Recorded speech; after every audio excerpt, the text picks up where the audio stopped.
पुण्यातल्या जैन बोर्डिंग जमीन विक्री प्रकरणात 28 तारखेपर्यंत स्थगिती।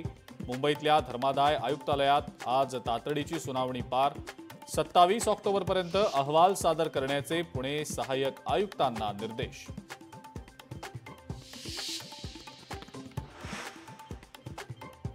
पंतप्रधान नरेंद्र मोदींनी नौदलासोबत साजरी केली दिवाळी। INS विक्रांतलाही पंतप्रधान मोदींनी दिली भेट।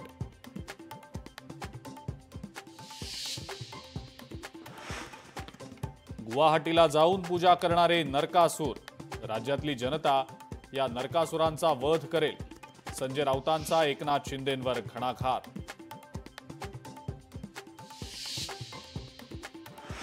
पुण्यातल्या शनिवार वाड्यातील नमाज पठण प्रकरणी 3 महिलांविरोधात गुन्हा दाखल। खासदार मेधा कुलकर्णींनी केला होता व्हिडिओ ट्विट।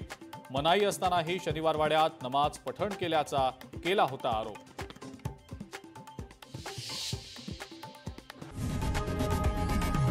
लोकशाही मराठी ऐका, पहा, जागरूक रहा।